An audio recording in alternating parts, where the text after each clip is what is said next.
Muitos são chamados, mas poucos escolhidos. Deus está chamando todos porque deseja que todos sejam salvos, que ninguém se perca. Este é um princípio que está caracterizado nesse amor maravilhoso. Até porque Deus é amor, Ele não tem amor. E porque Ele é amor, Ele não consegue ver as suas criaturas que Ele fez com tanto carinho, com tanto apreço, se perdendo. No entanto, Ele não quer esforçar a nós a aceitar algo que nós não desejamos. O passaporte para a vida eterna, como eu falei, ele tem regras, ele tem formas e tem metodologias que muitas das vezes nós queremos deixar passar por alto. Queremos, às vezes, levar a nossa metodologia humana em vez da metodologia divina. Então precisamos entender algumas coisas que é importante para que nós sejamos chamados e depois não sejamos rejeitados, né? Até porque ninguém quer viver aqui nesse mundo como cristão, achando que vão chegar lá, vão entrar, né, do jeito que estão, da forma como estão, fazendo o que querem, comendo o que querem, vestindo o que querem, e andando como querem, pensando como querem, e entrar lá com todo satisfeito, né? Então, satisfeito com aquilo que fez, então existem regras, meios, né, que Deus deixou. Então, como você não ser excluído, né, e ser chamado e continuar com esse chamado até quando Cristo voltar. Então, diz aqui em Mateus capítulo 22, verso 14: muitos são chamados e poucos escolhidos. Esse é o verso que nós estamos vendo aqui, falando a respeito dessa reflexão de hoje, né? Para tirarmos o passaporte para a vida eterna. Precisamos entender isso, o que está acontecendo, como acontece, né? Para que a gente não venha a achar que podemos fazer como queremos e como tem acontecido, né? Inclusive o Evangelho está sendo escandalizado, infelizmente, por causa disso. Diz assim em Romanos capítulo 9, Deus falando a respeito do vaso de barro. Então, o que significa isso? É que Deus pega, né, a gente desse mundo, lapida, né? Ele pega, amassa o barro e tal, e faz um vaso. Se o vaso ficar meio defeituoso, né, estiver ainda defeituoso, o que ele faz? Ele amassa o barro todinho de novo para formar novamente um outro vaso. Então diz assim, no capítulo 9, verso 20: mas, ó homem, quem és tu que a Deus replicas? Porventura a coisa formada dirá ao que formou, por que fizeste assim? A gente tem dúvidas, né, de se achando realmente, se a gente se coloca nas mãos de Cristo, se verdadeiramente a gente não tem mais o livre-arbítrio. Mas há uma diferença muito grande, né? A gente vai entender isso, em outros vídeos nós falaremos a respeito disso. Ou não tem o oleiro poder sobre o barro, para da mesma massa fazer um vaso para honra e outro para desonra? E que direis se Deus, querendo mostrar a sua ira e dar a conhecer o seu poder, suportou com muita paciência os vasos da ira, preparados para a perdição? Existem vasos que, infelizmente, que nós falamos, pessoas que estão na igreja, acham que são vasos ungidos e, no entanto, eles estão totalmente preparados para a perdição. Aqui está no verso 22 do capítulo 9 de Romanos. Para que também desse a conhecer as riquezas da sua glória nos vasos de misericórdia que para a glória já dantes preparou, os quais somos nós, a quem também chamou, não só dentre os judeus, mas também dentre os gentios.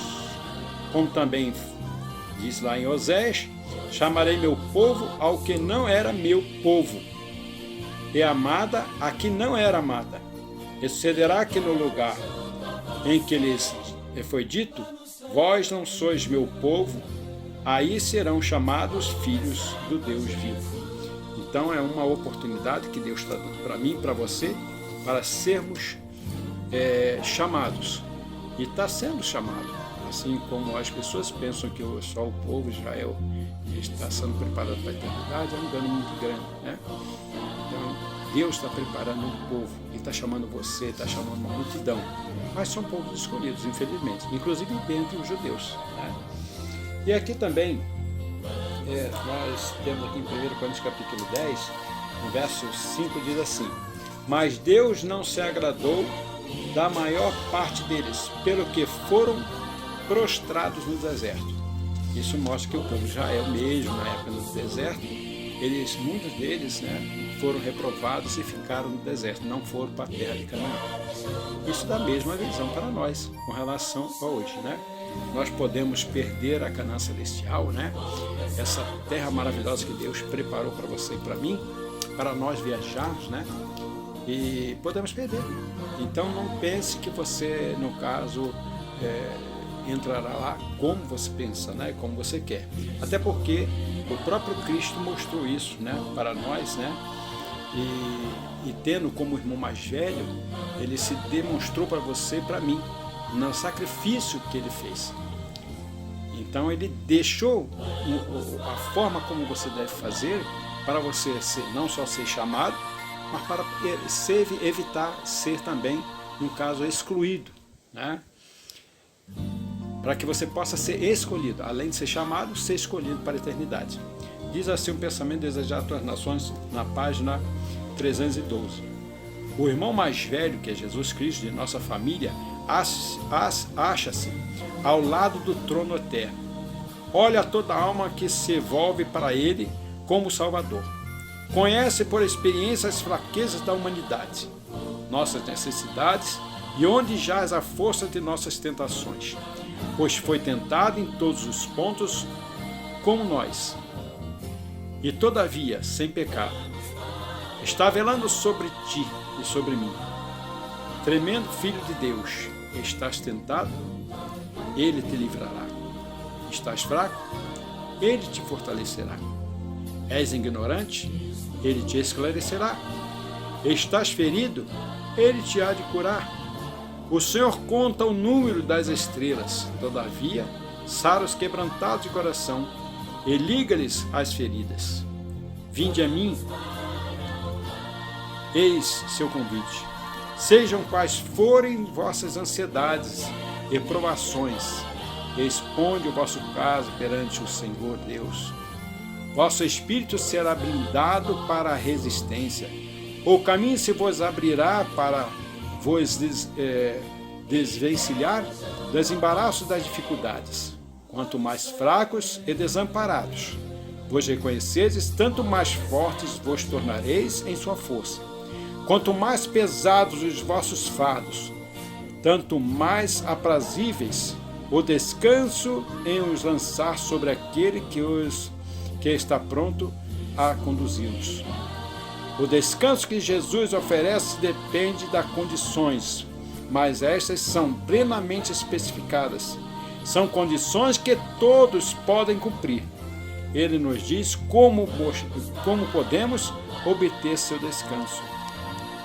Se fôssemos entregues a nossas próprias inclinações, para ir justo aonde nos levasse nossa vontade, iríamos cair nas fileiras de Satanás e tornar-nos-emos possuidores de seus atributos. Portanto, Deus nos restringe a sua vontade, que é elevada, nobre e enobrecedora. Ainda continua aqui na página 313, diz assim: eu desci do céu não para fazer a minha vontade, mas a vontade daquele que me enviou. Amor para com Deus, zelo pela sua glória e amor pela humanidade ainda trouxeram Jesus à terra para sofrer e morrer. Foi esse o poder que lhe regeu a vida. Esse é o princípio que nos manda adotar. Então você precisa ter esse mesmo princípio que Cristo ele veio aqui mostrar para você e para mim. Então esse princípio tem que ser estabelecido na minha vida, tem que estar estabelecido na sua vida. para que a gente possa, nessa demonstração, alcançar a vida eterna, ser chamado como muitos, mas escolhido como poucos.